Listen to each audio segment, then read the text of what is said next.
All right. You're all set. Hello, everybody. Welcome to the final class of fall 2024. Time flies by. Uh, so today, as I said before, we're going to talk about a little bit more advanced topics. What we're going to say today is not going to be part of your quiz. Although in the end, I'm going to do a little bit of review, so that will be helpful for your quiz. Uh, so for those of you who are watching the recording, try to watch it. You may not be able to watch it until before the quiz, but at least after the quiz, maybe if you miss me during the during the break, watch this. Anyway, any questions before we get started about anything? Logistics? Yes.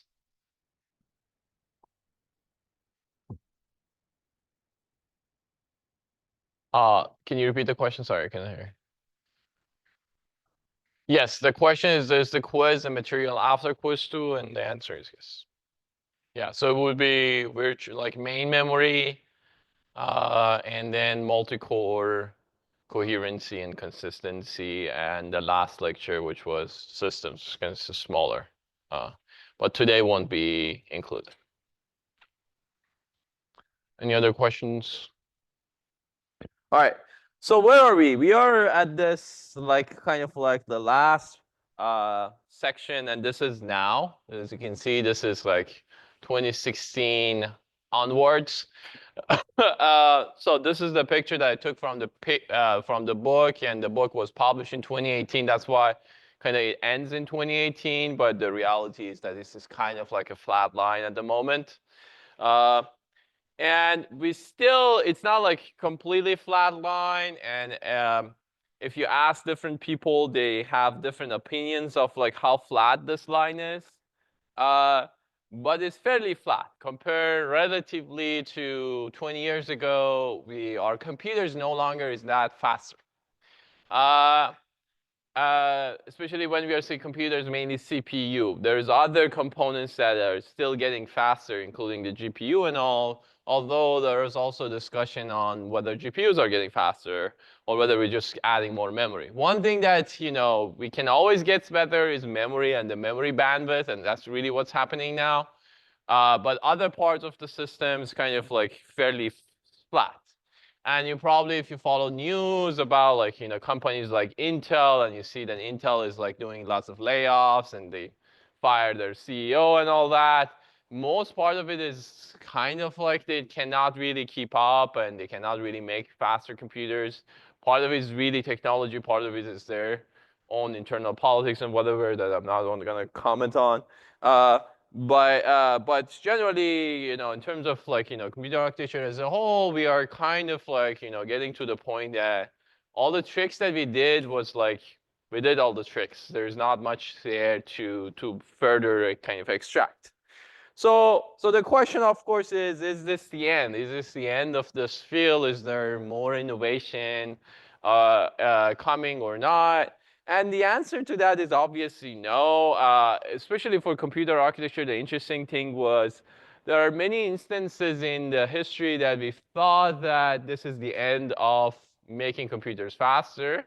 And there was always kind of like a one big innovation that kind of had a big leap forward. So at some point, we had the power wall, and we get rid of it. We have the memory wall, and we kind of go over it.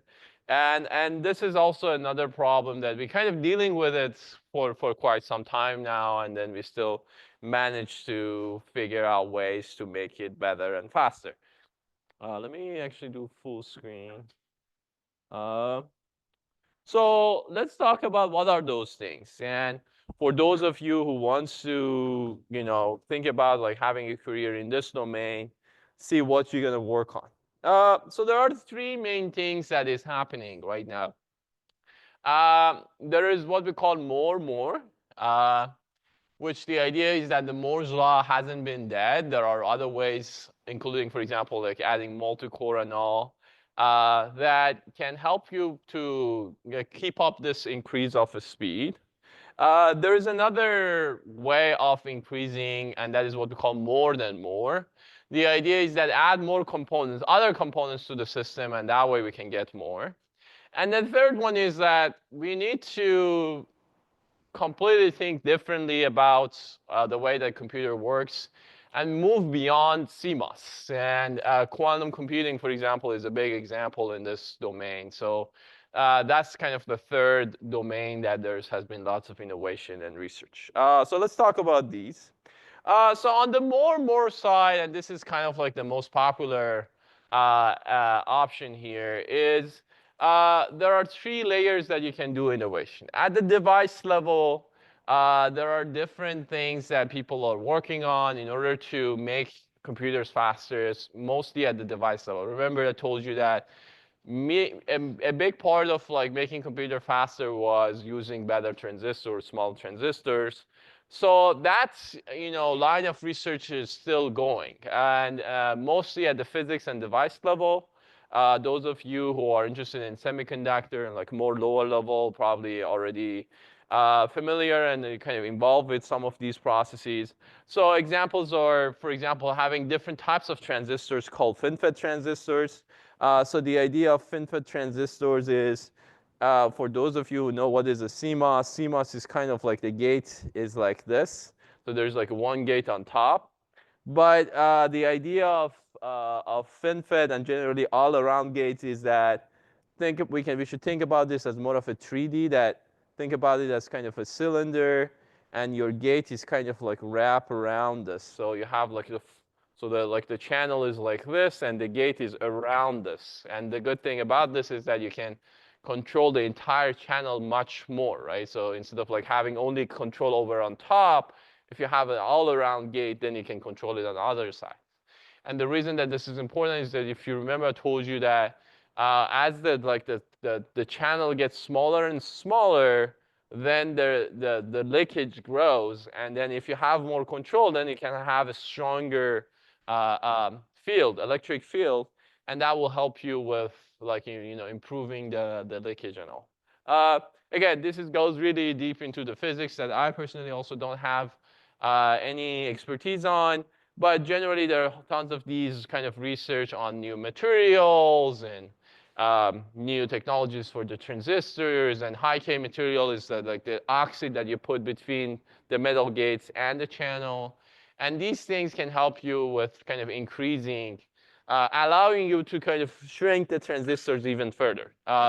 And as you have noticed is that we haven't stopped shrinking the transistors, actually. So now we are going to the 2 nanometers, and soon we're going to go to even 1 nanometer.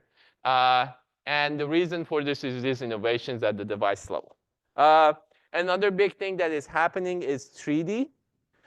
So far, everything that we do is more of a 2D, right? So we have one CPU and one memory, and the memory and transistors are they're connected to each other in the 2D fashion. So they need to, like a pin that's going out from the CPU to the memory.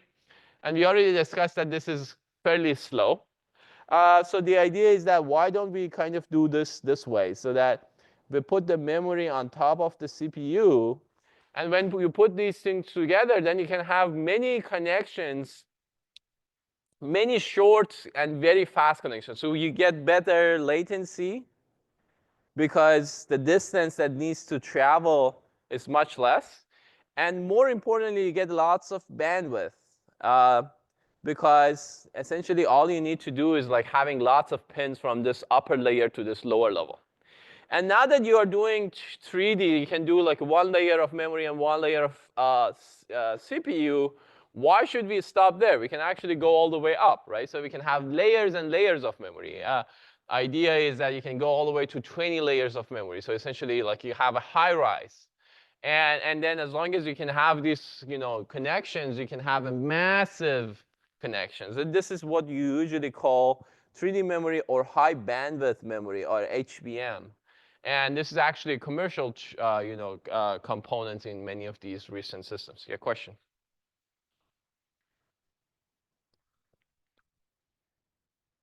Say it again.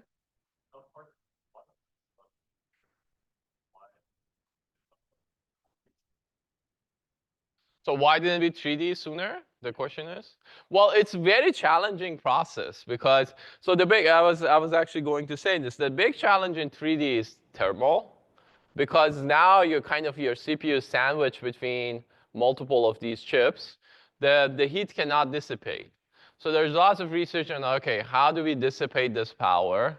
The another thing is the mechanical structure of the system, the yield, and all that. So it's actually extremely, extremely high-tech, technology that's kind of building this 3D. So in terms of computer architecture, it's fairly straightforward, but like actually designing, engineering, it's very, very sophisticated.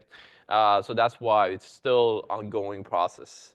And then all of these things are all about yield, as in like how much success do we get when we build this? So I can like build thousands of this and one of them will work, but that's not how the companies operate. They want to build something that 90% of the time it works. Otherwise, it's like extremely expensive and nobody's gonna buy, right? So that's the challenge. So you can build one eventually, but I cannot build this in a mass scale. That's the problem. So this is the device level. At the architecture level, we also have innovations. The big innovation at the architecture level, obviously, is the GPU and now the accelerators. Later on in this lecture, I'm going to talk a little bit about these two. And then if you are interested, there are like other courses that you can take. Another thing that is also getting lots of tractions and interest is what we call compute in memory or process in memory. We usually call it PIM.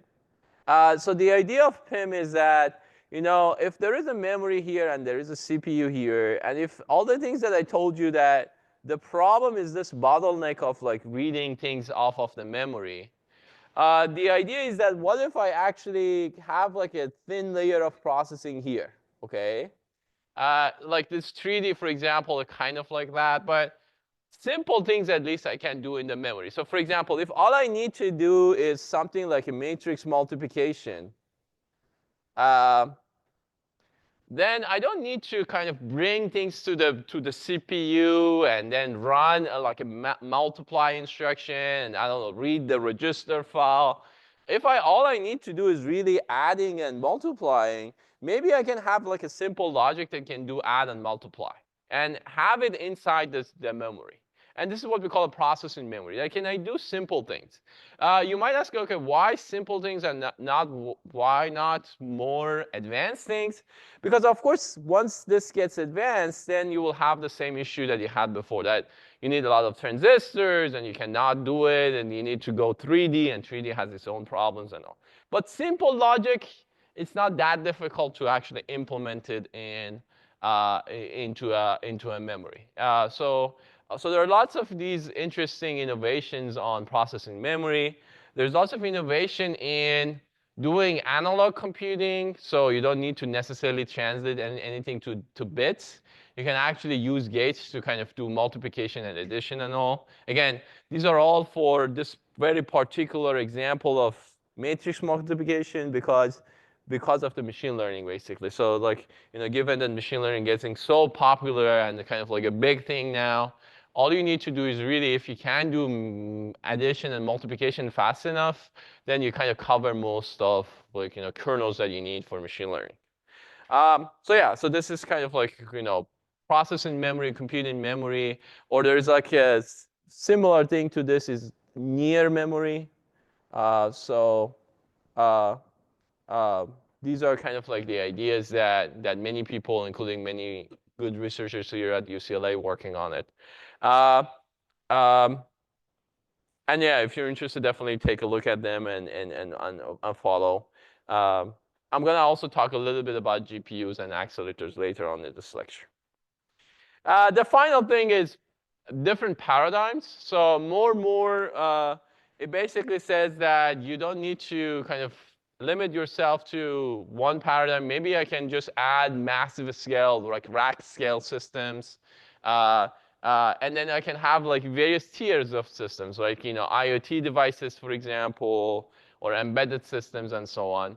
They don't necessarily make your system faster, but it will increase your quality of life, right? So for example, now that everything has been smart, it's kind of like in this direction of that we are able to build computers smaller, cheaper, more energy efficient, and all that. The reasons, those things enable us to go with like having a smart sensor that we can like it can wear, right? So everything can be smart now. I can have, I don't know, a smart light bulb because now I can have extremely, extremely power efficient processor that is efficient, that can do things, but it also doesn't require lots of power, and it doesn't cost that much. I can build like a CPU with like 10 cents or 20 cents, right? So all these things that we discuss in this class has actually an impact into why we are now having smart systems.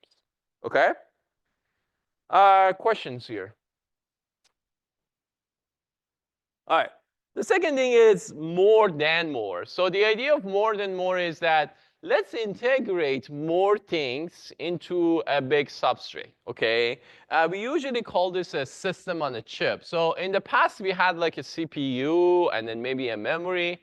But now let's actually add multiple accelerators, and let's bring a GPU, and let's bring, I don't know, video encoder. Remember the last time I showed you a picture? So the idea is that we go more and more things adding to the system. So more means more transistors, more components to the system. So the figure I'm getting in here is that, in the past we had like, multiple chips in kind of like, a PCB. Then we have what we call a system on package or SIP, which you put more things into one package.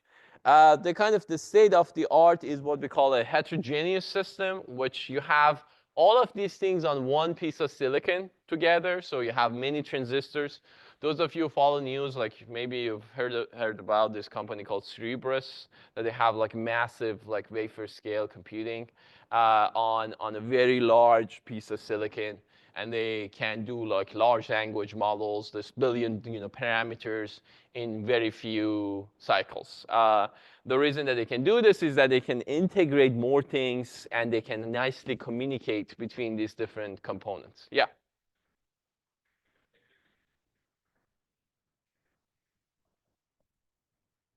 You have to talk to them. That's their main problem. So the question is, how can you get a good yield on a wafer scale system? So you have to design, so that's the whole thing, actually. So you have to design it modularly. And so the idea is what we call chiplet. So you don't make a big wafer. You start with smaller chips called chiplets.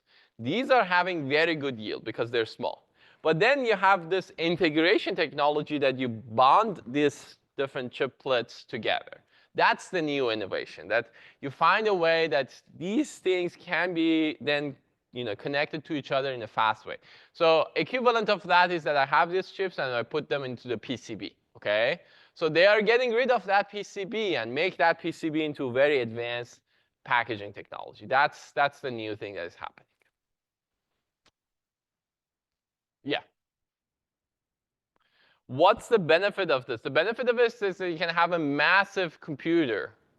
So you can run things more in parallel. So for example, again, think about large language models that you need billions of parameters, billions of matrix elements to be multiplied.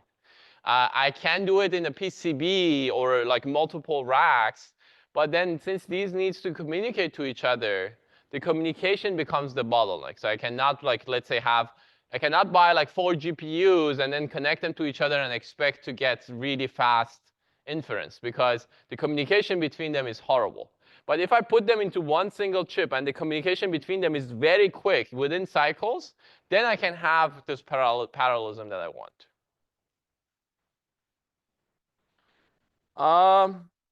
And then, as I said, the third thing is beyond CMOS.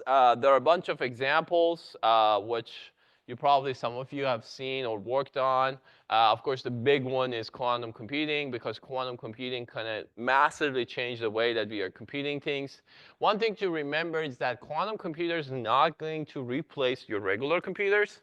Quantum computers are great for a specific workload that requires some massive parallelism. So if you let's say 20 years or 10 years from now, if you manage to build real quantum computers, you're not going to have like you're not going to buy a laptop that has a quantum computer. It's going to be more of like a server style system that particular application is going to be run there. So for example, things such as DNA sequencing, large-scale, parallel prediction models, things like that would be very much faster on quantum computers. But like your regular application that doesn't have much parallelism, it's not going to be benefit from quantum computers. So just keep that in mind. What's the main challenge in quantum computer these days? The main challenge in quantum computer is the equivalent of what we had about 50 years ago in CMOS technology, that we couldn't add more transistors, okay? We need more transistors. Equivalent of transistors in quantum computer is qubits. So we need more qubits in order to do interesting stuff. So we need like thousands or tens of thousands of qubits. What we can build today is in order of hundreds at best, even less, right? So 50, 60, Google and IBM are just kind of leading in this domain. The best they can do is 50, 60. The reason for it is that there are lots of errors. When you add more of these qubits together, there are tons of errors that happen. So your computation is not working anymore because bits can be flipped and so on. Once we figure that out, and we can build like these thousands, qubits, then we can do actually interesting things with. These days, it's what we call NISQ. This is like near area error corrections. I mean, for UCLA, it's going to take a while because we're still like in 1970. But in other places, we're going to have quantum computers. So now we are trying to do like, short-term error, like with some error correction, we can do some interesting stuff. That's why you hear in the news that, oh, I don't know, Google has quantum supremacy and stuff like that, which means that you can run things that is faster than regular computers, right? But really, for quantum to become a thing, we need a big leap forward, being able to build large-scale qubits, like many qubits.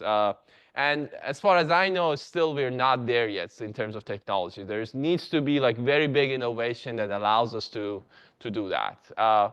Who can do that? It remains to be seen, but it's a big race.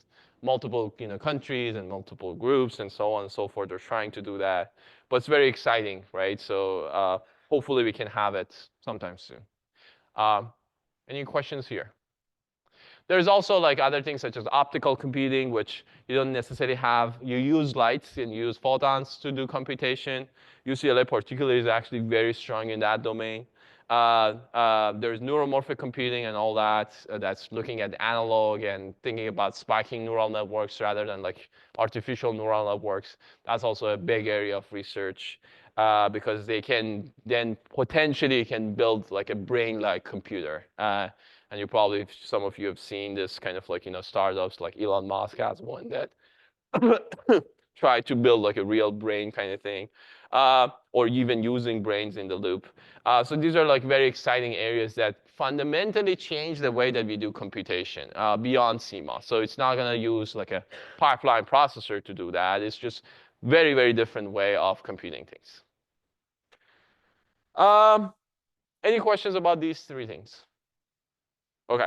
So let me talk a little bit about GPU and accelerators.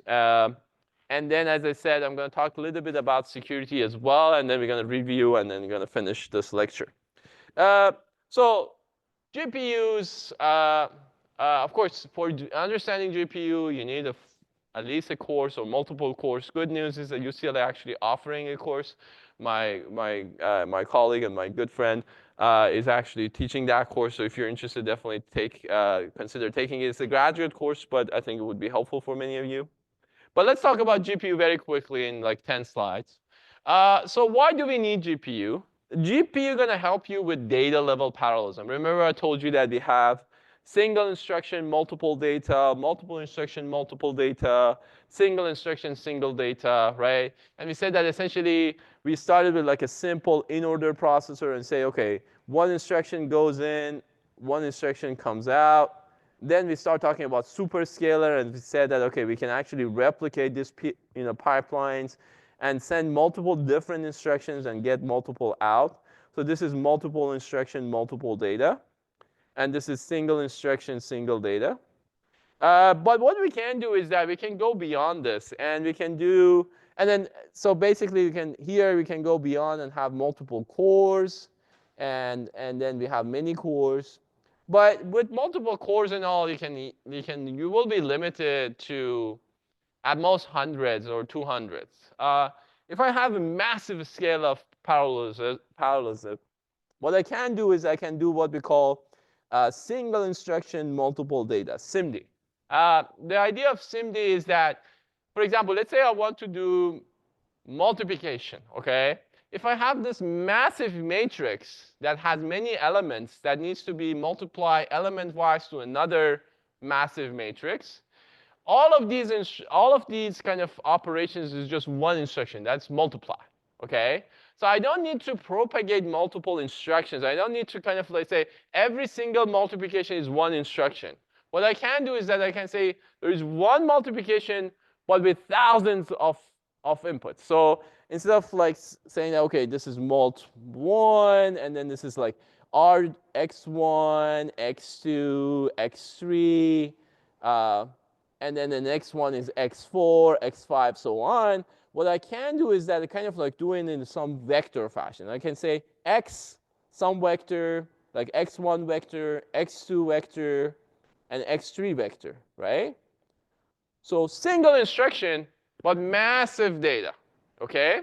So if I can have like some form of a pipeline, can understand this kind of vector operation, and multiply this in single instructions, then, and if I can do this in one cycle, then it's as if I did thousands and thousands of instructions in one cycle. So that's how I'm going to get massive improvement in terms of speed up, okay?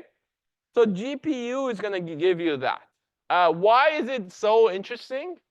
It's because of these applications, this killer application that happens to be very nicely fit into GPUs.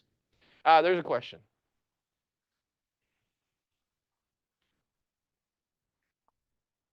Yeah, the question is then, so for SIMD, then you need much larger register file and ALUs. That's actually what GPU is about. I'm going to show you actually that.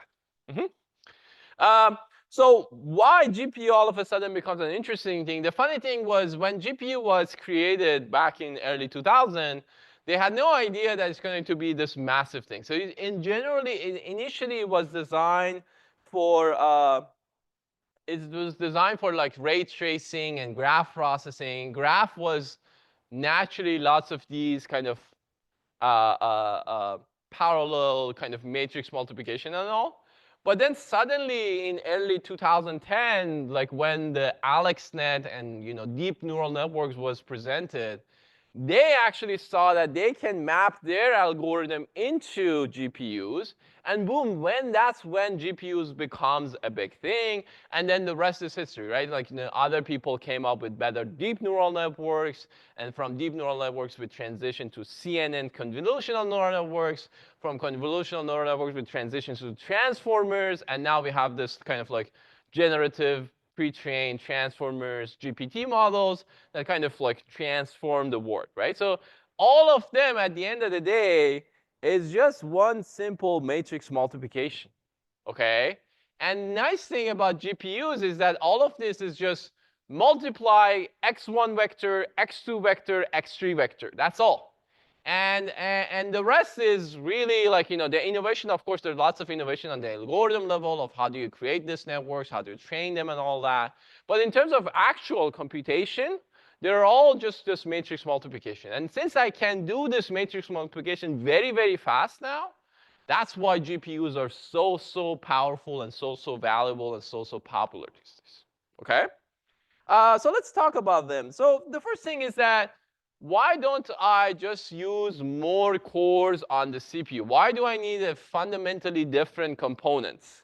The problem with this is that cores are big, okay? Cores has front end and back end and reservation stations and ROBs and branch predictions and prefetchers and all that.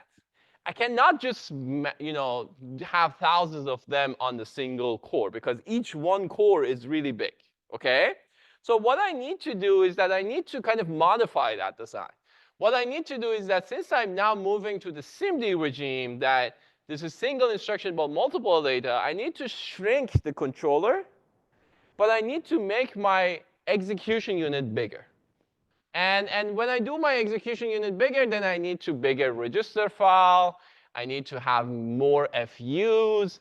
I need to have a better scheduler or bigger scheduler. I need bigger bandwidth between the memory. But I don't need branch predictor. I don't need a bigger controller. I don't need like prefetchers and all that, OK? So I'm kind of like shrinking that, but then make this the rest of the design more and faster. So this is what you're going to get. So if you put CPU on the left and GPU on the right, and I'm kind of just showing you simple, like very simple design that this is my controller, this is my ALUs, this is my cache, this is my DRAM. On GPU, here's what you're going to get. So your controller is going to be very, very tiny.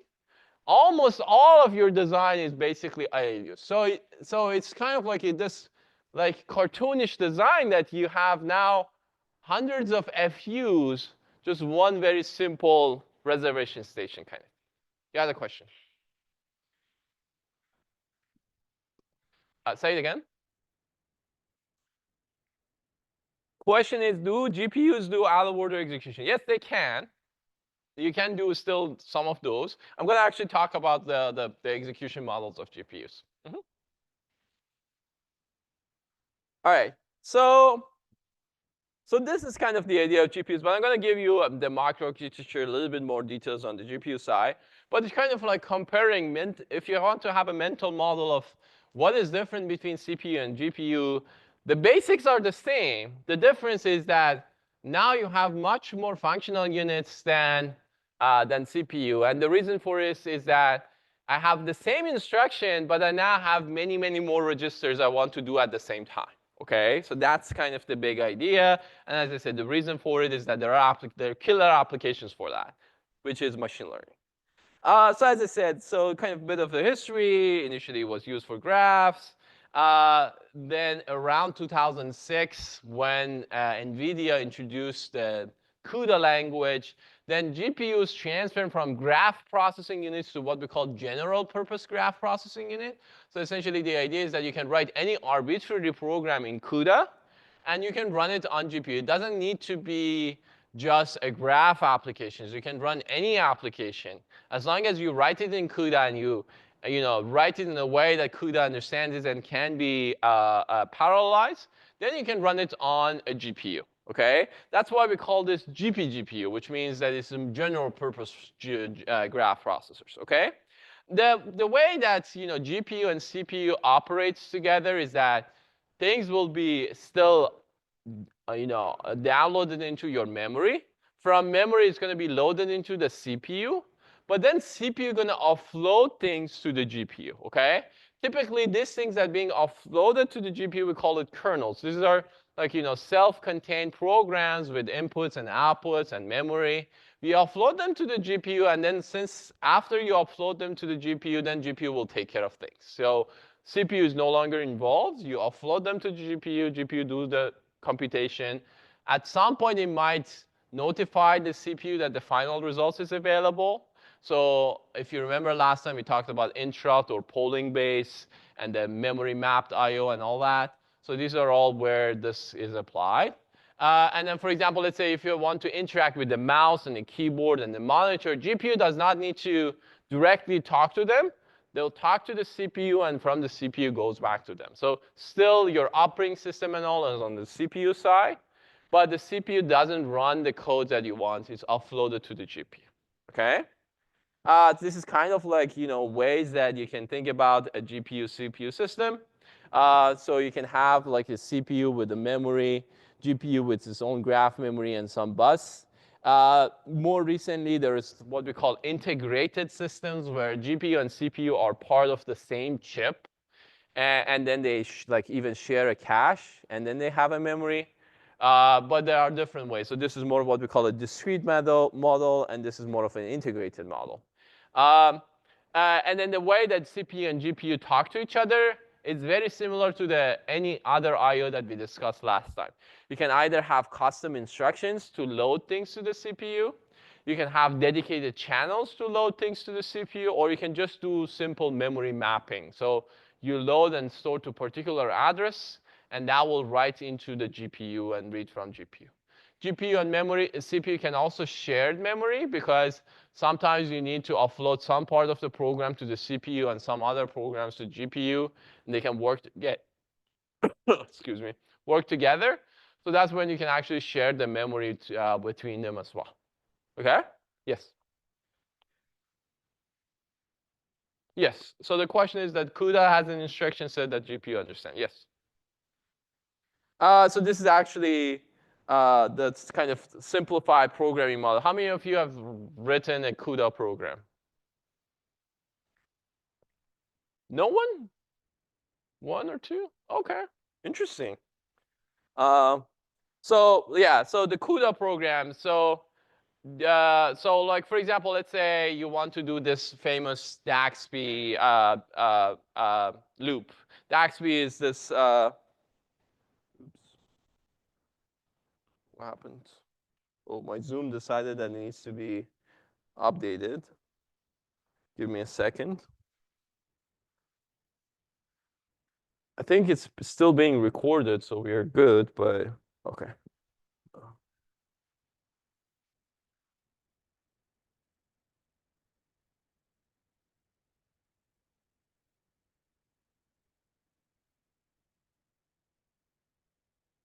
Sorry about that. Yes. Okay. Stay co-host. We're good. Seems to be sharing screen again.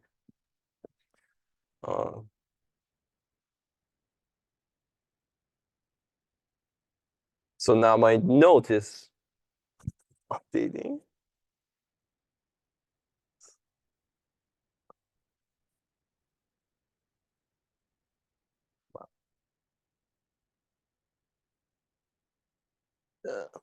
There you go.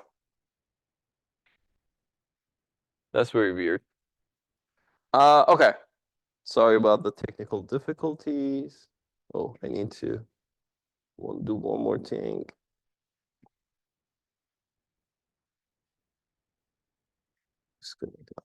Okay. Yeah. So let's say, for example, I want to run this simple multiplication plus, like this is a simple sum, right? You multiply and then you add. Uh, let's say I want to do it from I equal to 0 to I equal to n. I do like a times xi plus yi, and then save the results to yi. I can write this in C, and that's very simple. If I want to write this into a GPU, the way I'm going to do it is that I'm going to write it into CUDA. So there's usually in CUDA, there is like these kind of like keywords such as host and device. Host means CPU, device means GPU. So when you write a program, as I said, it can have CPU parts and it can have GPU parts. So on the CPU part, we need to kind of prepare the data to offload to the GPU. So for example, we can basically, the idea is that you need to extract the parallelism from this, right? So what you would do is that you divide this into blocks. Later on, I'm going to describe why you need blocks.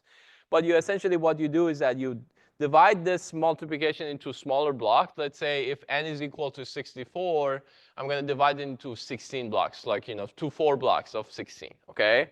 So in this case, for example, I do 256. So I basically, decide the number of blocks, and I'm going to basically create what we call a thread block in the GPU. And then what I'm going to do is that on the device side, I'm going to basically rewrite this code based on the block ID and block dimensions and thread IDs. So essentially, we are trying to kind of like think about each thread ID as one core. I'm going to show you later. But think about this as we have many, many cores. I'm trying to assign the right data to each core. Okay, so this thread ID and block ID is kind of trying to divide this into blocks. And within blocks, we're trying to divide it into threads. And then each thread then will be assigned to one core in the GPU. Okay? And then essentially, all of them does the same thing, right? So all of them does this simple operation. But this is massively parallelized because we have many, many threads, right? So all happens at the same time. each one gets the corresponding data, right? So each one will see what is their ID, block ID, and thread ID. Based on that, they're going to get the value, and they're going to run it. Okay, so this is kind of like a very simple way of writing CUDA. Of course, you need to learn a little bit more of a syntax and how it works to kind of learn it. But simple way is that you divide it into blocks and threads, and then you offload them, these blocks and threads, to the GPU. Okay? Questions here? I'm actually very surprised that.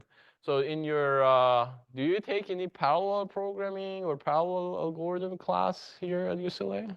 Yeah. On CS33. Yeah.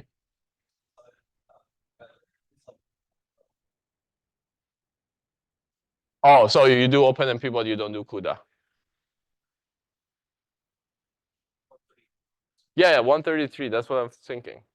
But that's just OpenMP, not CUDA. Private's version does OpenMP. This is something that's kind of like a spawn threads, but don't. I think it's CUDA, but like we don't really program actual set everything up for us. I see. Do like the C part. I see. Yeah. Okay. I think for your own kind of interest, it would be nice to learn a little bit CUDA, especially these days. And it's very simple. It's not like crazy difficult. It's very similar to C, so it's more of like understanding this concept rather than really like doing crazy algorithms. Yeah. Separate language from C or like an add-on? It's more of an add-on to a C. Yeah. So again, GPU programs are not crazy long, since it's less about instructions and having like crazy for loops and functions and all. So more about like having a very nice kernel and then kind of uploading it to the design. So what are the main differences between CPUs and GPUs? We kind of talked about this. So the big difference is that GPUs has much smaller controller. This means that branch prediction generally is not a good thing for GPUs because we don't have that many branches. We don't need that many prediction. We don't need that big of a decoder and many control signals. But we need much, much larger ALUs. That means that we have many more FUs. We have much, much larger register file because now each FU needs, like, let's say 2 registers, so we need massive register file. And then since we are reading and writing a lot, we need to also have larger bandwidth to the memory because now you're like reading a lot of things and you need to write a lot of things. So we need much bigger bandwidth. Otherwise, it doesn't matter how fast you can multiply. If you cannot read it and write it to the memory, then there is no point. And then, of course, the scheduling is slightly different. In CPU, you have many like complex scheduling algorithms. In GPUs, it's fairly similar scheduling algorithms. What are the similarities? Both of them have some form of an ISA. Of course, GPU usually have very limited ISA because it doesn't need to support many different instructions. They both have some form of a data path and controller. They have like this fetch, decode, execution, completion kind of loop. Although the steps are not exactly the same. They both have register file and functional units. They both have memory hierarchy of like L1 cache, L2 cache, TLB, virtual address translation, all of that. So essentially, if I wanted to start this course with GPU, I would follow exactly the same process that I did for CPU. So I would say, oh, there is software. The software needs to be translated. We will agree on some form of an ISA. There will be a table and all that. So all of that is exactly the same. It's just GPU is a significantly smaller subset of instructions is needed. And all of those design decisions about branch misprediction and let's recover and all that is not needed in GPU because GPU is all about doing one simple things but in massive levels. Okay. So how does the microarchitecture look like? This is from Fermi. Fermi is one of the generations of NVIDIA. So this is how one GPU look like. So GPU is divided into multiple what we call stream multiprocessors, okay, SMs. Typically, each GPU has multiple of these SMs, 16 or 24 or sometimes more. Think about SMs as kind of like a core system, like a core in like a CPU, but it's actually multiple cores. Then I have my regular DRAM and SRAM. So Within the SMs, there is a cache, L1 cache integrated within. That's why I have an L2 cache that is kind of shared among all the SMs. We typically put it somewhere in the middle.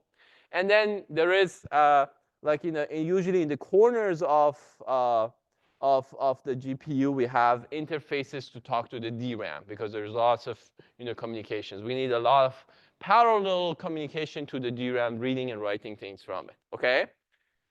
So what is happening within each of these SMs? So within each SM, we're going to have something like this, okay? So we have obviously an instruction cache to cache the instruction. This is very similar to the CPU. Then we have the scheduler and the dispatch units.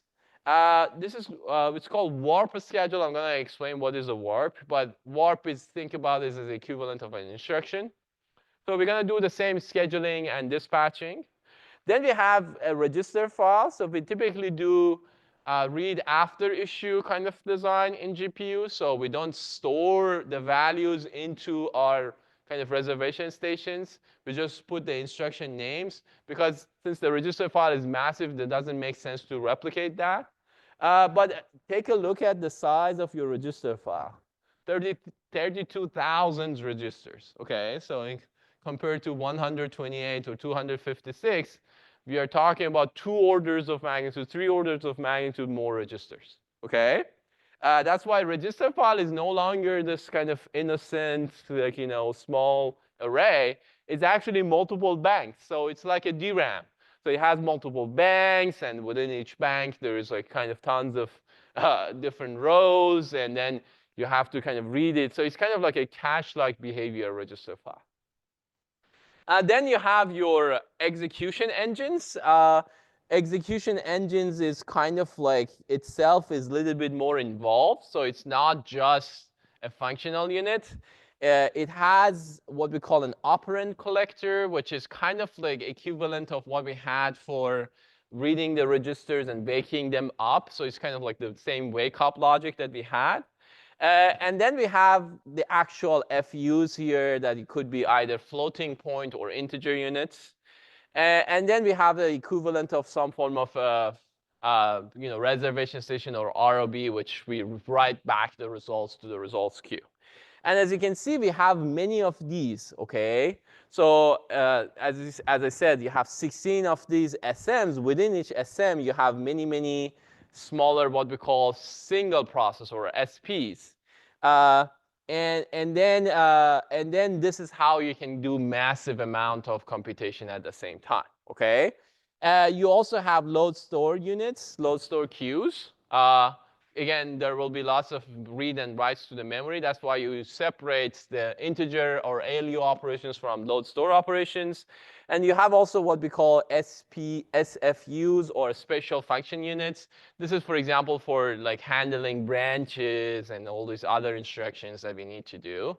The reason that you don't use this is that I don't need that many branch resolving functionalities because branches are happening very rarely. There's a few other things that are happening here that I don't want to talk about it. We don't have time. But again, if you take a proper GPU course, they're going to spend a good amount of time in each of these units. Then, of course, as I said, this is connected to some local L1 cache. As you can see, for example, the L1 cache is in order of few tens of kilobytes. Same issue that we had with CPUs. We cannot have a big L1 cache because big L1 cache is slow. Still, we want to have a fast hit time. That's why it needs to be small. But as you can see, it's kind of distributed. So we have more L1 cache in a GPU compared to a CPU. All right? Questions from here? Yeah.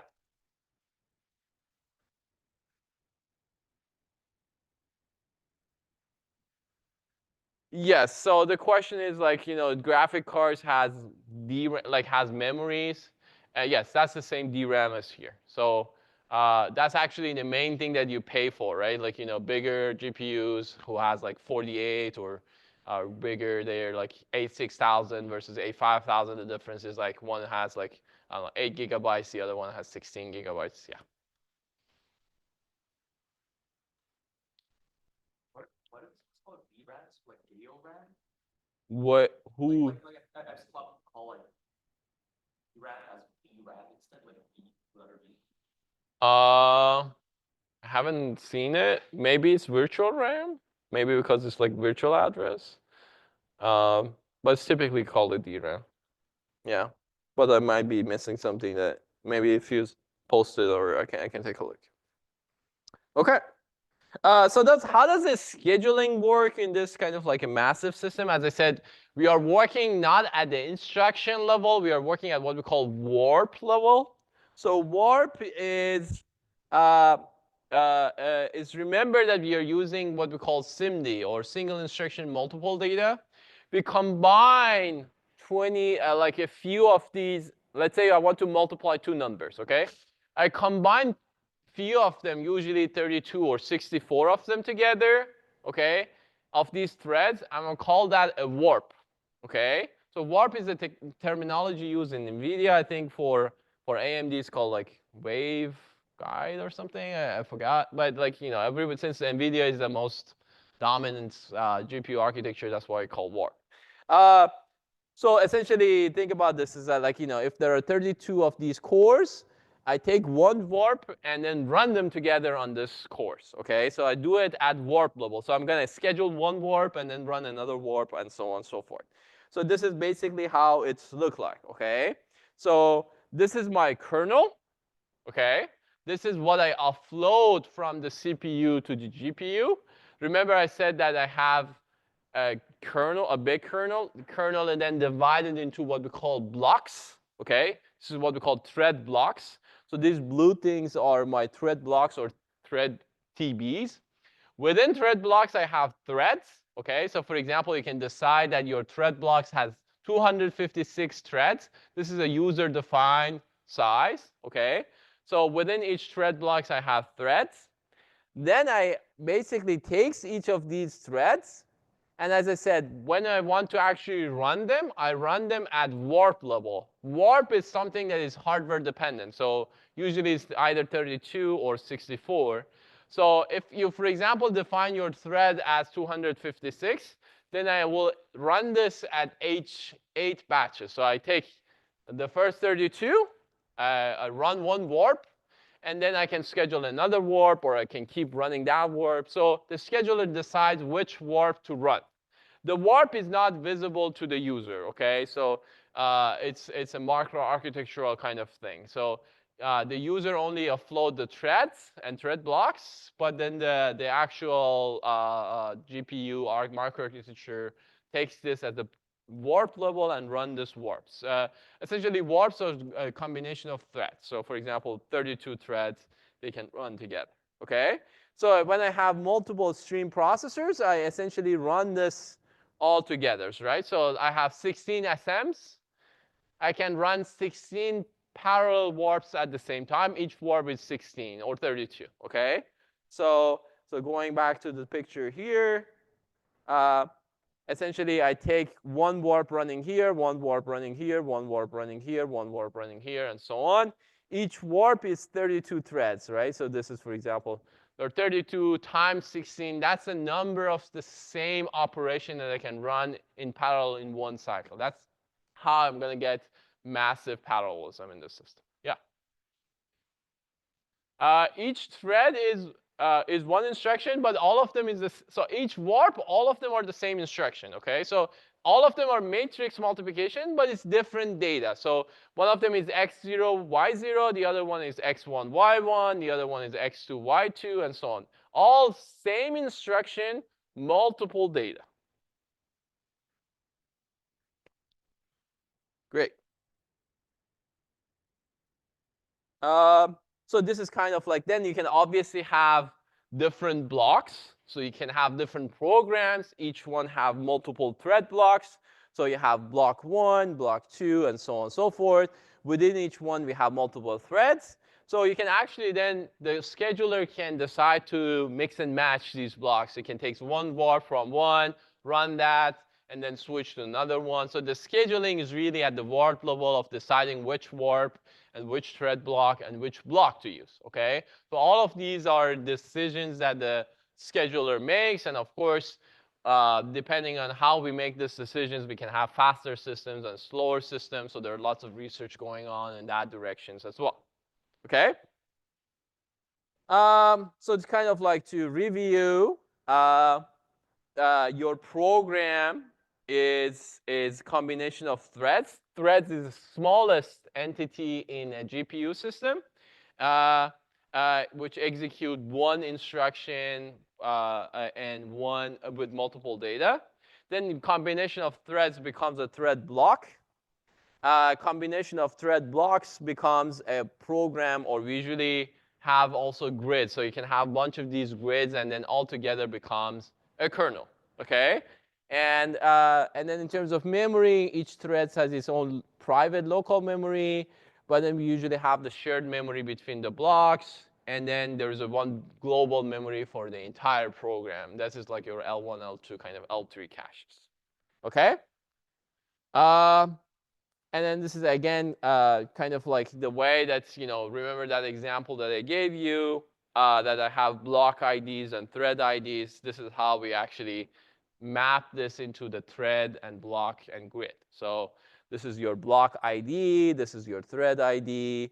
Remember, I, for example, chose 256 for that example. So this is how I kind of like map this. And again, this is something that user can define. This isn't important. At the end of the day, all the microarchitecture does is that it takes a block, pick 32 threads together, run them, goes to the next 32 and next 32 and next 32. Okay, that's how it works. And then again, this is just a quick terminology. A GPU runs one grid at a time. If you allow multi-tenancy, then you can do multiple grids. Each multiprocessor runs one block, but it can also switch. And then each core run one thread. So cores are at the thread level, SMs are the block level, GPUs are at the grid level. Okay? And as I said, most modern processors schedule all of them as one group, and we call this a warp, usually 32 or 64. That's a common number for most of these systems. Okay? So now one question is, can we have branches? And if we have branches, what will happen to the system? When we have branches, we're going to have what we call branch divergence. Why we have branches? So think about this warp level. Like, let's say I have 8 warps. So I run one instruction, great. I run another instruction, that's great. But then let's say I have some form of an if condition, that if x is less than 2, do this. If greater than 2, do that. Okay? And since I'm doing single instruction, multiple data, some of this data might be less than 2, and some of them might be greater than 2. Okay? As a result, some of them will take one path, the others will take another path. Right? So what will happen is that these things that are very nicely together, like these threads that are all happen at the same time, there will be a point that some of the threads needs to run one instruction, some other threads needs to run another instruction. Okay, this is what we call branch divergence. So I can no longer run all of them on one instructions. I need to do 2 batches. I will run like this batch first, and then I'll run this batch. And these 2 batches running different instructions. Remember, I cannot run multiple instructions at the same time. I can run one instruction at the same time. I can run multiple data. Okay? So that's why I need to divide this. And hopefully at some point they will converge. So they will have a branch convergence. In some cases they may not converge, but in many cases they will converge. Okay? So branch divergence is a big, big problem in GPUs, because all you need to, like, the main reason that GPU works great is that you can run this massive parallelism. If I like, each kind of threads kind of follow its own path, then I'm wasting a lot of space and computation. Okay? So there's tons of research going on like how do you do branch divergence. Of course, the user can have less kind of control flow in their programs, but control flows, unfortunately, is inevitable. You cannot eliminate control flows. So there's other works that can be done. So one very common method, and also like used in many cases, is what we call branch combinations. You combine the warps together. So for example, if I have like uh, a control flow like this, that I have A and B and then C, D, F, E, something like this, then what I would do is that, of course, when it's on A, okay, um, um, so, and I have two warps, warps X and warp Y. So remember that we have multiple warps. So they have a big block and multiple warps within that, okay? So what I can do is that, okay, at beginning, like I have one warp and another warp, both of them are in A. So I run A for warp 1, I run A for warp B. But then when it gets to B, there will be some divergence. Some of them may run B, some of them may run F, okay? So for example, let's say out of the 4 warps in warp X, one of the threads is taking the F path, 3 of them taking the B path. So what will happen is that you will see that 3 of them running here, and then 1 of them will running here, right? And then, for example, for warp Y, let's say 2 of them taking B, and then 2 of them taking F, and then let's say further down, like 1 of them taking C and 1 of them taking D. So you can clearly see that at some point, if there are too many divergences, we're going to reach to a point that we basically just run one thread at the cycle, which is terrible, right? So what I can do is that since I have multiple warps, I can combine these warps together, okay? So if I look at this, is that, okay, I run A, but then I see that 3 of these threads running on B, and 1 of these threads of these other guys is also running B. So I can combine the threads of different warps together. There's no need that I can stick to the same warp scheduling, okay? So what I would do is that I kind of like take 3 threads from warp X and 1 thread from warp Y, combine them, and again, I'm going to get a very nice utilization. Of course, I cannot fix all the problems. There's still going to be, like, for example, if there's an odd number of warp threads, I cannot do that. But as you can see, like, what used to be this many cycles is now much less cycles. So I'm kind of like, shrinking this.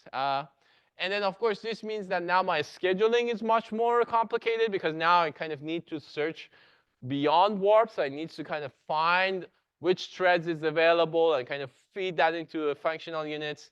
Kind of similar idea that we have in our reservation stations and all.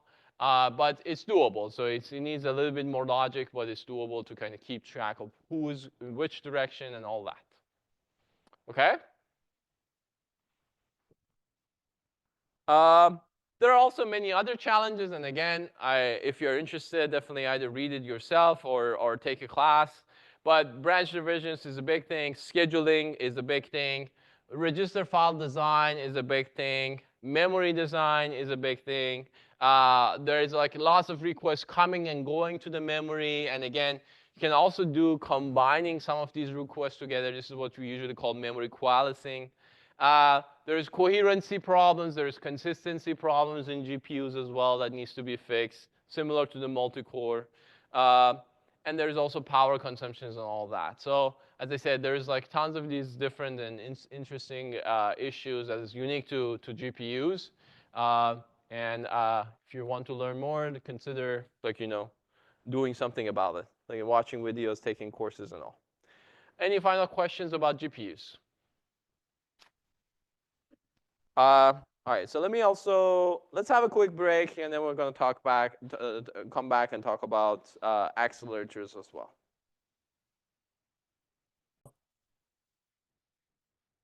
Continuing on, so the good thing about GPU was that, okay, we saw that there are certain kernels that CPU doesn't do well and the nice job on them, but then you can build another microarchitecture that does a very, very well on them, right? So if I have lots of these elements that are vectorized and you can actually run them and do the same thing together, then I can design big FUs, okay? So now that we saw that this is actually working, then people kind of jump on this idea and say, okay, why not we expand this even more, right?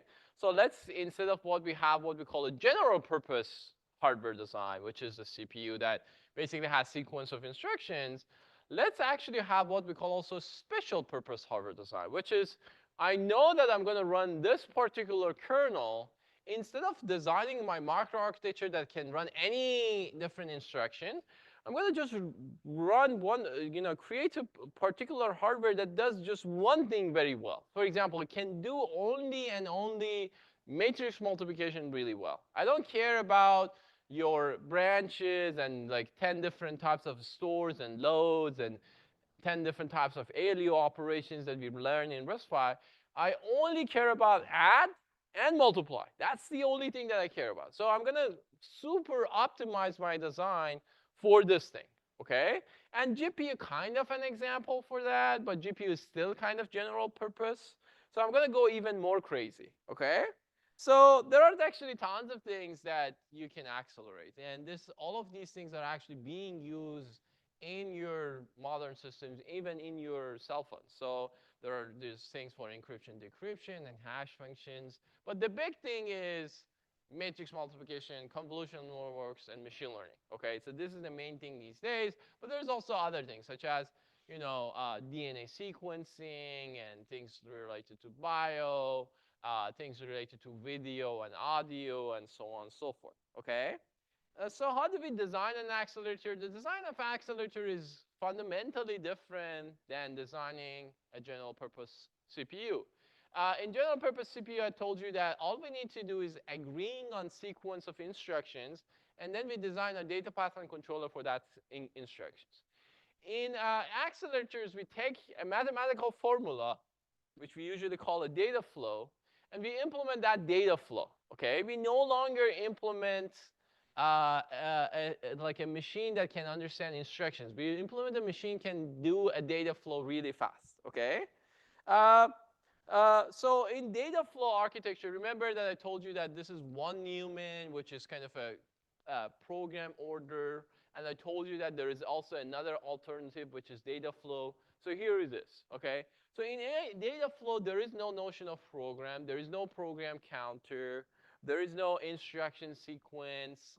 All it is operations, okay? Mathematical operations that you can define, such as add or multiply or comparison. You can add any any instruction that you want. You just feed the data, and then boom, the results will be there. There is no control flow. There is no if then else's. There's just one very sophisticated, like very highly optimized. So the problem with this is that you cannot run arbitrary programs. You can run only one and only one data flow. There are works that kind of tries to make it more generalizable, and I'm going to talk about that. But general idea of a data flow is that I can just run this. For those of you who've like worked with FPGAs, for example, you have probably implemented like a very specific function in FPGA, and that's the data flow that you have. You cannot run any other programs. You can only run that program. And that's how the accelerators work, okay? So to give you an example, let's say I have something like this. I have a plus b is equal to some like, temporary variable v, and then b times 2 is w, and so on and so forth. So kind of like if I want to create the data flow for this, my a and b is my inputs, okay? So what I will do is that like I do like this is, plus, then I do like times 2, and then this is my v, and this is my w, and then v minus w is my x, right? This is my x, and v plus w is my y, and my output is basically x and y, right? So this is my data flow, right? So all I need to do is at every cycle I provide a and b. At the same cycle, I'm going to see x and y, right? So, and then think about this as any other arbitrary functions that you want to implement. There's no notion of I fetch an instruction. There's no notion of I write to a registers. Just a big old wiring things together and having adder and multiplier and so on and so forth. If I want to have a bigger data flow, I can also do that. If I want to have a smaller data flow, I can do that, and so on and so forth, okay? So how can we design this for a machine learning? As I said, people start to think about this in context of a machine learning. And there's tons of works. One of the early works is this iris accelerator, which was about like more than 10 years ago. So the idea of an accelerator is something like this, that I'm going to have what I'm called processing elements, or PEs. I'm going to have some form of a buffer. I'm going to have some memory.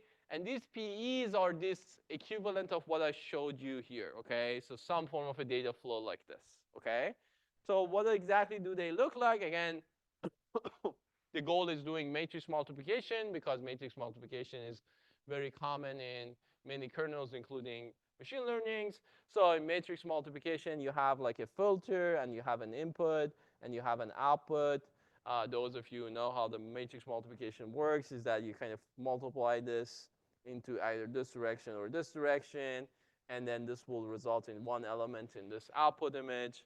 So you kind of like, you can go row by row. You take one row of filter, multiply it to one row of input, then have partial sums, and then you add this partial sums. So what I can do is that, remember I told you that I can have processing elements. So my processing elements will look like something like this. I'm going to have some buffers. Uh, and I'm going to have some registers. I'm going to have like this multiplier from here to here, and then another multiplier from here to here. This is basically like the three multiplies that I can do. And then maybe I also have, if I want to like select between partial sums of the input or weights, I can decide that with the multiplexer. I add them with the partial sum here, and I feed them back into the registers, and then this eventually will give me the partial sum. So it's like a very simple architecture. These registers are just for pipelining. So these are pipeline registers. You can also get rid of that if you want to do all things at the same cycle. But similar to our regular design, you want to do pipelining in order to clock things faster. And you can kind of like also pipeline things, so you can overlap things, okay? But the rest is like very simple, right? So you take this times this, and you get this, and then you repeat this. So you kind of move it to the next one, and next one, and next one. You repeat this process, and you can have your data back, okay? So this partial sums then usually is written to this memory, and from this memory is written back to the DRAM. And you have multiple of these partial sums, because if you have a massive matrix multiply, a matrix, you want to do multiple things in parallel, right? So you take one row, and this is one PE, but then if you have, let's say, I don't know, like 3 rows here, you can have 3 PEs. If you have 1,000 rows, you can have 1,000 PEs. But PEs are obviously needs more space, needs more power, so you cannot have like go crazy with PEs as well, okay? Another bottleneck in the system is that you need to read and write things to the memory. And accelerator designs is all about this designing this memory. It's really challenging to kind of read and write things as fast as you need, because as you remember, memory was the bottleneck in many of these systems.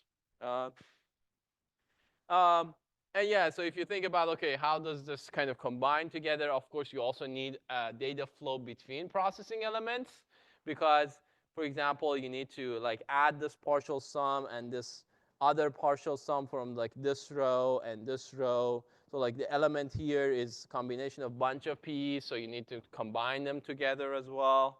So this is kind of like how you kind of combine them all together. Take a look at the color codes. Eventually, you're going to get the outputs from here, right? So it's kind of everybody kind of send it to the right and up.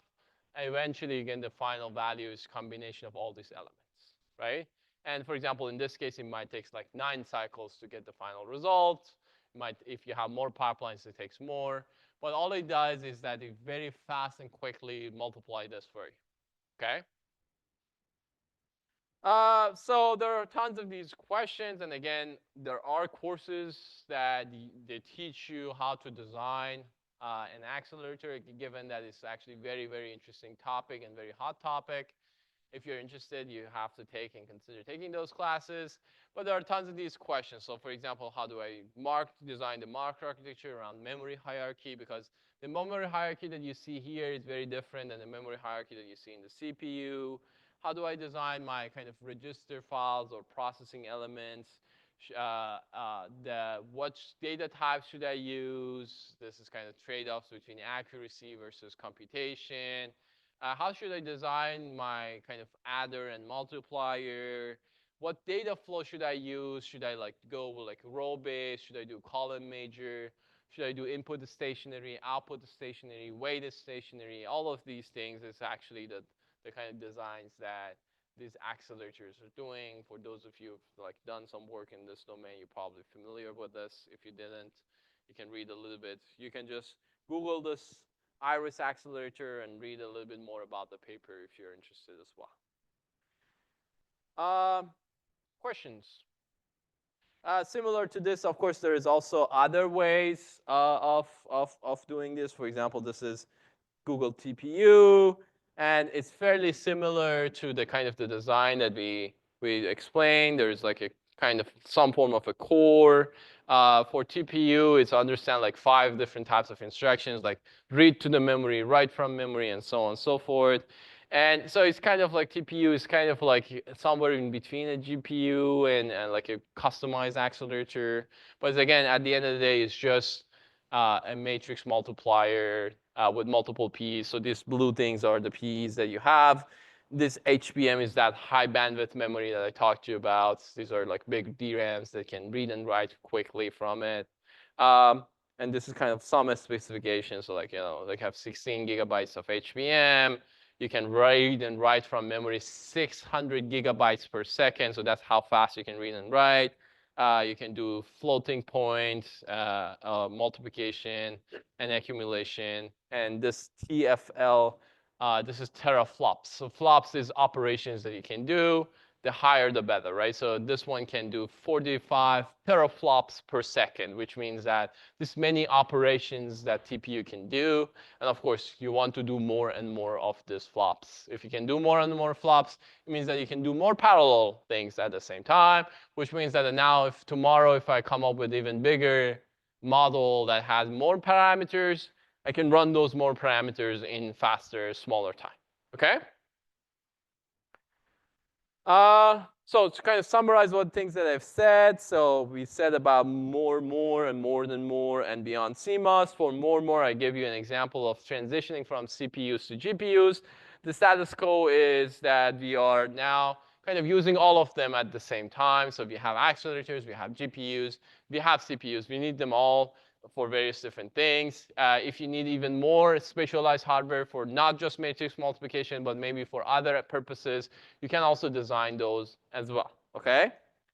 And then, as I said, these are kind of like examples of real systems. So this is kind of like a chiplet, like multi-chiplet system. This is like a state-of-the-art AMD cores that you can buy. And there's a whole few others that I'll show you in the end. Any questions so far? All right. Let me just very quickly also talk a little bit about, kind of give you a little bit flavor of security, because that's what I do and I'm passionate about. I'll also teach a course on computer architecture and security in spring. So if you're interested, you can take that course. But let me just give you a very quick example. So if you think about security, the first question that comes into the mind is that currently with CPUs and the design that we explained, how do we enforce security, okay? The answer to this question is like 3 things. First, we go with what we call principle of least privilege, which means that we don't allow anyone to access anything that they're not supposed to. And we do this with very, very selective method. We are very, very selective about who gets access to what. Default is nobody has access to anything unless they really, really need to, okay? So that's one thing we do, okay? So for example, we don't give access to many things at the user level. We have usually at least a user level and a root level. Root level can change this low-level things, such as changing the address of virtual addresses and all. User level, you're not accessing anything. You only have access to your own program memory, your own kind of user space. Anything else that you're trying to access will be blocked by the operating system or the CPU, okay? The second thing is that we already talked about this when we were talking about virtual addresses, and that is isolation. That each process should only be able to read or write things that are belong to them and nothing else.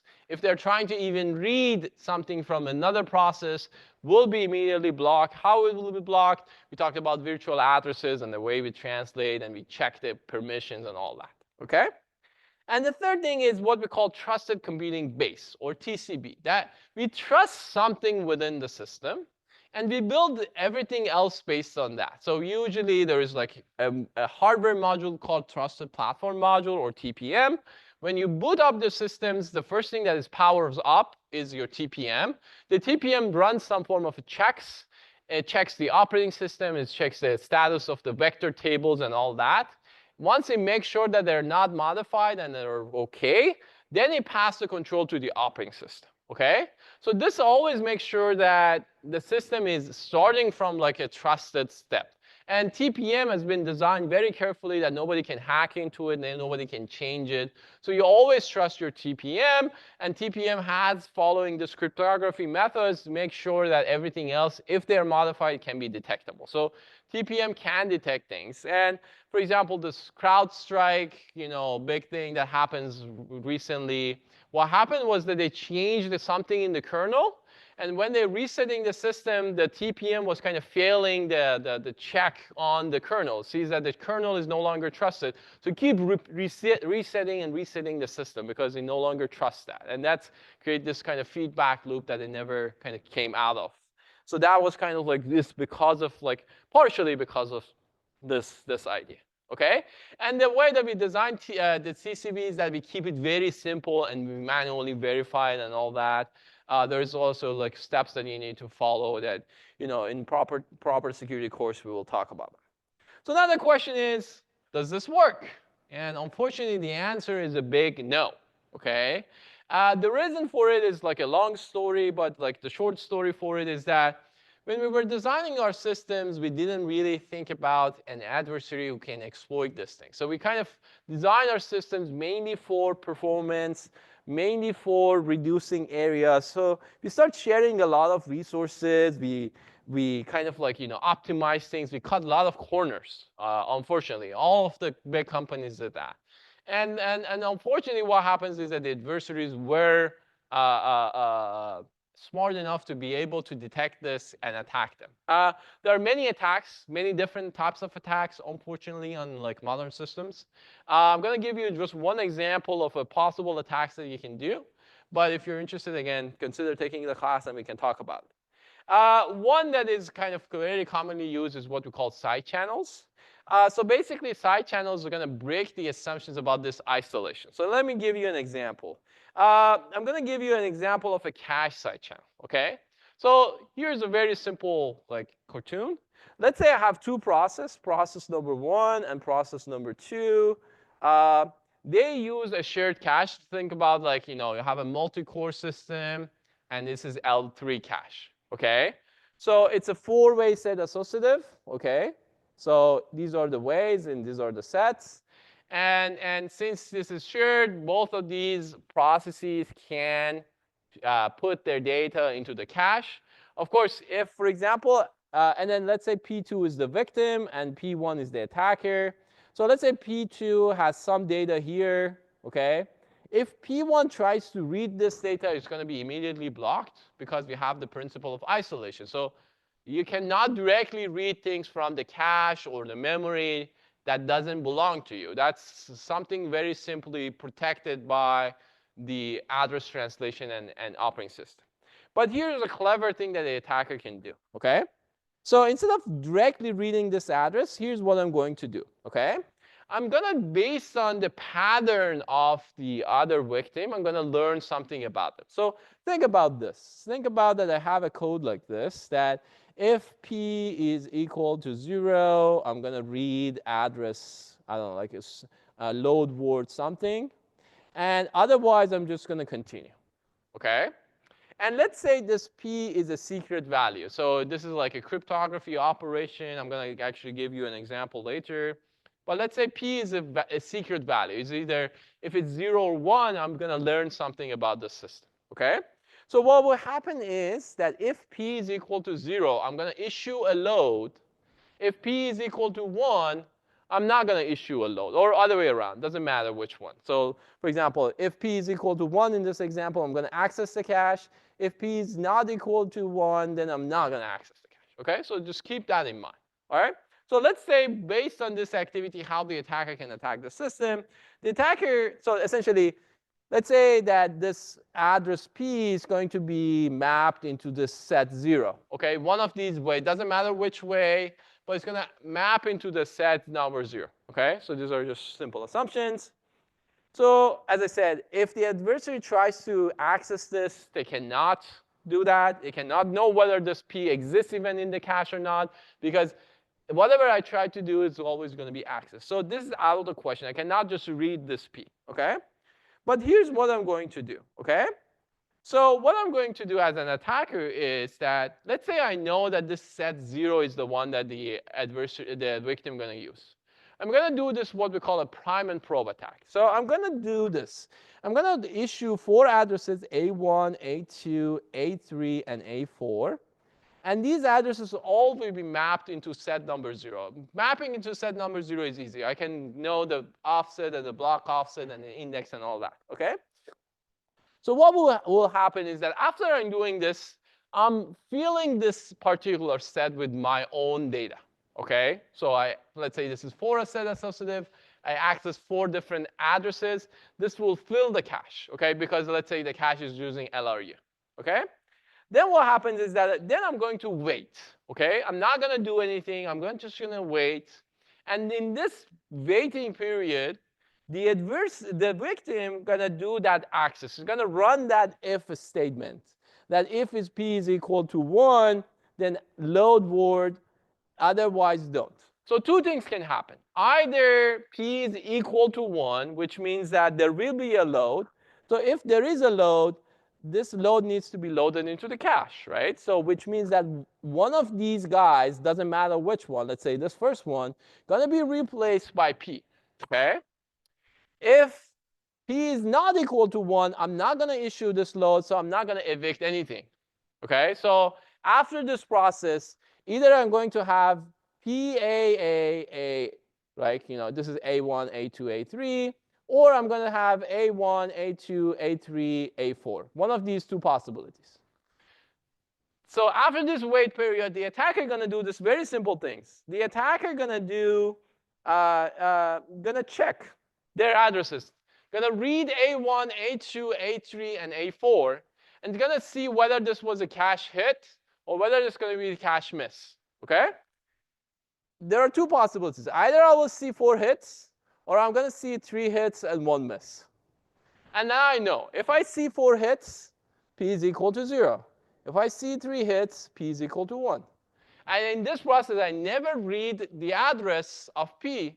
I just write things to the memory for my own address space and read things from memory from my own address space. I never actually try to read or break the isolation.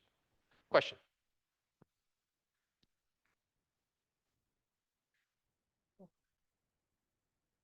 Good question. So, like, for example, we might have a prefetcher, we might have a victim cache, and all those stuff. And this only adds to the complexity. But there are people like, there are clever methods that also, move past the prefetcher. So there's actually, this basic idea was proposed about 10 years ago. But there's like 100 papers after this basic idea that's all trying to address these kind of different things. So how do I find the addresses? How do I make sure that there is no other things accessing to the same cache and all that? But the bottom line is that people have shown that this is possible in real systems. So yeah, so this is like, based on this, I basically know that P is equal to 0 and P equal to 1. And as I said, P could be a secret. For example, there's actually, there is this code. This is a part of RSA, okay? So this is actually part of like a real crypto system. An interesting thing is that there is like something like this here. So E is part of the secret. For those of you who know what RSA is that you have a secret value, you do the m to the power of that, and that's how you decrypt. So essentially, what you do is that E is like a large vector. You go bit by bit, and based on that, decide whether you want to do a square or multiply. And unfortunately for this, you either do a square multiply, which requires an additional reading from the cache or writing to the cache. So this is like equivalent of the P that I gave you in the previous examples. Okay? So people actually show that you can measure the timing, and you can clearly see that like you're either going to have something like this, that everything takes the same amount of time, or you have something like this, that some of it takes less amount of time and some of it takes more amount of time. And you can see that this means that this bit is 0, this bit is 1. And you can repeat this, since this is like a going over all the bits of E, you can repeat this for all the bits of E, and you can essentially extract E. Once you extract E, you extract the key, and then game over. The crypto system is broken. Okay? And then there's also questions of how do I know whether there's a cache miss or cache hit? There are actually nice ways of measuring the delay when you're waiting for the data to come. And then there's also other techniques that people have come up with to measure time. But yeah, again, if you're interested, you can search more and read more about this particular attack. There's also people have, for example, used this for extracting the weights of a machine learning or extracting the structure of the machine learning, because again, patterns of reading and writing is also dependent, right? So you can essentially any sort of memory dependent activities you can extract by this very simple technique. There's many variants of this that I'm not going to talk about because we don't have time. And then, of course, the question is that is the cache the only way? And unfortunately, people have shown that wherever you have sharing contention between processes, you can extract things. So there are attacks to DRAM, there are attacks to I/O, there's attacks to register file, and so on and so forth. Because all of them are shared, as I said, for performance and area reasons, we need to share these things, and we can attack them. As I said, these are other examples. For example, TLB can be attacked. DRAM can be attacked. GPU can be attacked. Branch predictors can be attacked, because all of them are sharing resources. So people have shown that all of these things can be attacked. Can we defend against them? Of course, there are lots of defenses. You can do, make everything constant time, so you don't have that if condition in your program. If you don't have that if condition, then you can fix it. There are tons of works in that domain. You can try to partition your cache such that sets are not shared between the processes. You can partition your ways. So there are works on that, but of course they come with their own overhead. You can randomize and add noise to your cache miss hit patterns, but of course that also reduces the performance of your cache. You can try to monitor this behavior and see if anyone is trying to do this, and then at least protect your system if you detect that. That's also another way of protecting this. And there are other methods, different ways of mapping the cache and all. And again, this is like very big area of research if you're interested to learn. And then in all of them, the challenges are performance, area, accuracy, and feasibility. All right, so the kind of key takeaways from this examples of attacks is, unfortunately, many of these shared resources can be attacked. So we need to first be aware of them, and then there's a whole bunch of works on how do we re-architect the design such that we still don't kind of completely sacrifice good things about sharing without being vulnerable to these attacks. So the computer architecture community is working really hard kind of solving this problem. There still haven't been like a very solid way of doing this, but there are lots of interesting works to improve this. Questions?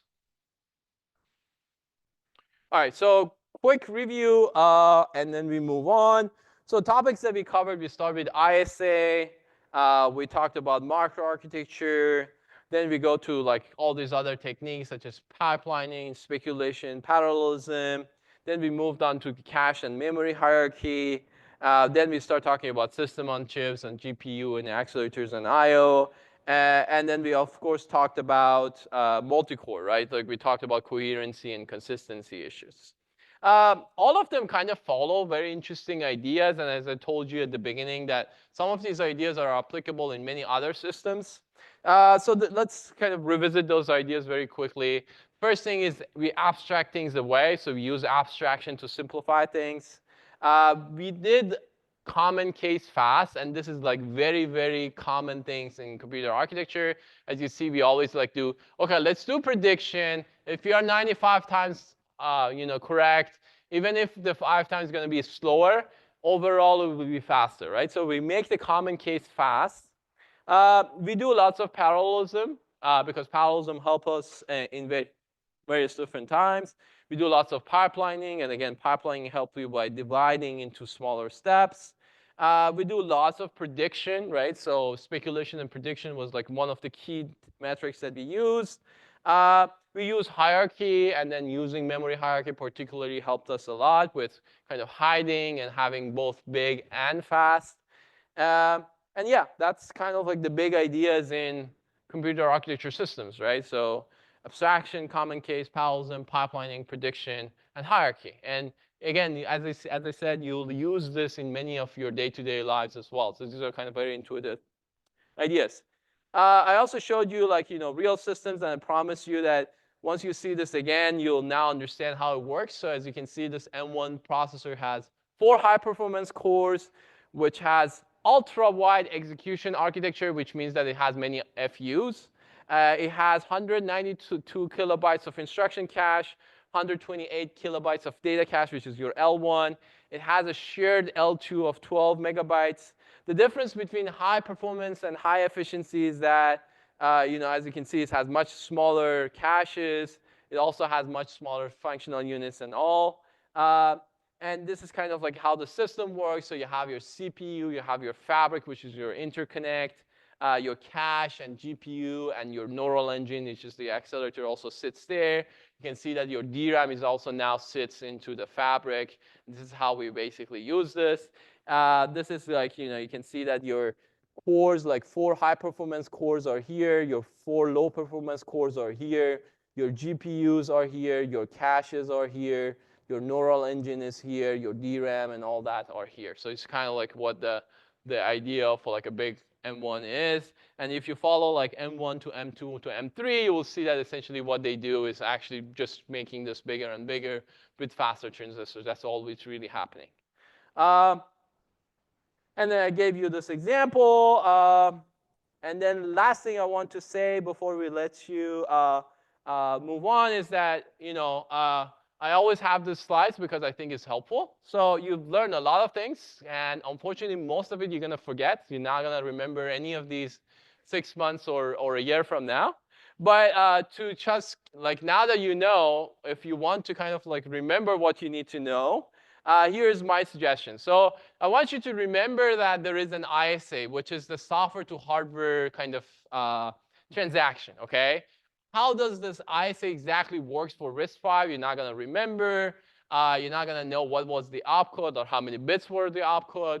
We did ask you to implement it because it's kind of like a problem-solving problem that is kind of like interesting to kind of learn more. But like 10,000 WU, you're not going to learn those like what was RD or RS. Just remember that there is like a sequence of instructions. There is some table. You can always look up that table and figure things out. Remember that there was control flow and data paths and the role of each. Remember that we had pipelining. Know the idea of forwarding and hazards and why it's there. How it was implemented, probably you're not going to remember. Remember that we had out-of-order execution. What was the main difference between out-of-order and, like, what was the key things that allows us to do out-of-order? Remember that. But again, you're not going to remember what was reservation station or ROB and how you did those things. Remember that we use a lot of speculation and prediction. Again, how did we do that? You're probably not going to remember, but know that there is tons of these kind of optimizations in the system.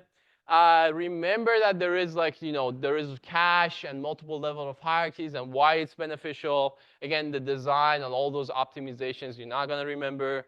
Also know that they're going to be multi-cores and why multi-core is helpful, and also know that what was the challenges for multi-core, including the coherency and consistency. Again, you're not going to remember what was M or O, but know that there is kind of like this different techniques that exist in the coherency.